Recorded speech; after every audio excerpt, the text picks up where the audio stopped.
Naghumapaw ang luntiang tanawin mula sa malalawak na taniman ng palay at matatayog na puno. Ang tanging ingay ay dulot ng mga motor na dumaraan, halakhak ng mga batang masayang papasok sa paaralan, at ugong ng traktorang abala sa palayan. Ito ang sumasalubong sa panibagong araw, simula ng buhay sa Tinongtongan. Sa pagsibol ng araw, dahan-dahang bumalot ang liwanag sa Tinongtongan. Liwanag na hatid ng mga programang sama-samang tinaguyod ng komunidad. Mula sa pagtuturo ng wastong pagkuha ng blood pressure at PhilPen risk assessment sa mga barangay health workers, sa pagbabahagi ng kaalaman at gamot para sa mga may alta presyon sa tulong ng Diplahan Rural Health Unit, at sa pagtatag ng Tinongtongan Hypertension Club. Salamat ug may buntag kaninyo po, ma'am, sir. Ako po si Honorable Ebelinti Matulak. Isa po ko sa president sa Hypertension Club. Active na sila. Karon pa sila nakakuan nga naamo. Sa una baliwala lang gid nila. Bisan tambal nga naa na sa barangay aw sa health center, dili pa gyud nila kuhaon. Muna karon nga nakakuha na sila sa meeting, nagkuha na sila nga manhi sila sa barangay, sa health center. Hanggang sa pagsagawa ng weekly cleanup drive, layon ang mapanatiling malinis ang kapaligiran. Pagbibigay kaalaman sa Republic Act No. 9003 o ang Ecological Solid Waste Management Act of 2000 sa mga kabataan ng Tinongtongan Elementary School at Diplahan National High School. Kasama rin ang reorientation ng Barangay Ecological Solid Waste Management Committee at formal na turnover ng Tinongtongan Comprehensive Waste Management Plan. Asa akong nakita, sir, dako o katabang nga din labi na sa programa sa konsal sa DILG nya inyong napaluapan isip kamo nag-abot diri katabang kamo sa paglimpyo sa palibot. Kaysa una ako nakita maskin diin na ay basura, pero pagkaron di man malikayan nga naagi talagsa, pero at least dako gyud katabang ang pagpakabana sa palibot. At ating binuo rin ang isang ligtas na kanlungan para sa mga kabataan, ang Tinongtongan Peer Support Group.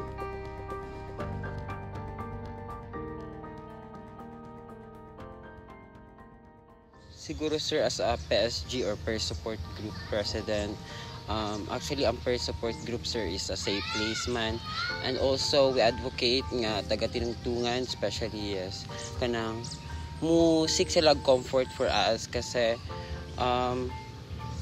as a group we don't kanang pwede sila mo pansa mo share sa ilang mga runs for us to mo give sa ilang advice para mais ilang mga problems, sir. At nagsagawa ng isang symposium ukol sa adolescent wellness na may gabay ng Adolescent and Youth Development Program Focal ng Diplahan RHU.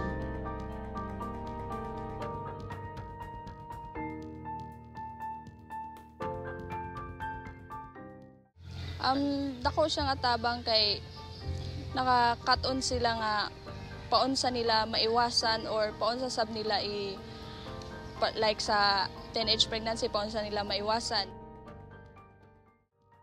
Hanggang sa paglagay ng mga tarpaulin sa barangay, layon ang ipaalala sa residente ang tungkol sa hypertension, solid waste management, at teenage pregnancy.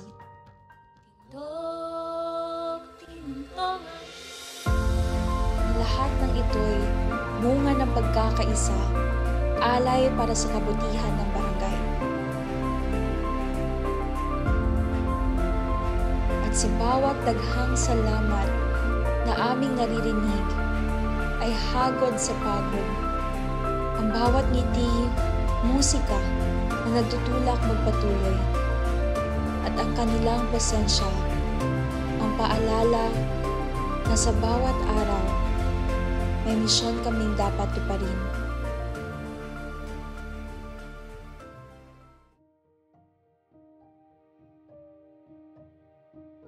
If I can give one word, that would be beautiful. In terms of the people, the places, and the community itself. Peace. It's my sanctuary. Yes. Para sa akin, ang tinuntongan, kung iiwan ko sa one word is, I would say, I guess, freedom. It's full of lessons. Lessons that made me see the world in a better perspective, with gratitude and appreciation more. Honestly, dito sa tinungtongan ko na-experience yung highest of highs and lowest of lows. Kasi napadama sa akin ng tinungtongan yung excitement, yung joy, and yung fun na hindi ko nararanasan doon sa syudad. My experience here at Tinongtongan is something that I would cherish someday. Yun. So basically, yung stay ko dito sa Tinongtongan, eye-opener siya. And at the same time, it's a humbling experience for me. Thank you. Sa paglubog ng araw, dito nagtatapos ang aming ika-4 na community exposure. Mula sa balkonahe kung saan ang refleksyong ito'y sinulat. Tanaw namin ang isang bukas na puno ng pag-asa para sa Tinongtongan. Tinongtongan, naway maramdaman mo ang pagmamahal ng iyong pamilya. Pagmamahal na makikita sa mga pangarap na kanilang inaalay para sa iyo. Pagmamahal na siyang naging dahilan kung bakit minahal ka rin namin. Tinongtongan, sa iyo namin natagpuan ang tahanang bukas ang pintuan. Salamat sa iyong mga aral. Magbabalik kami sa susunod na umaga. Dala ang iyong liwanag at pag-asa.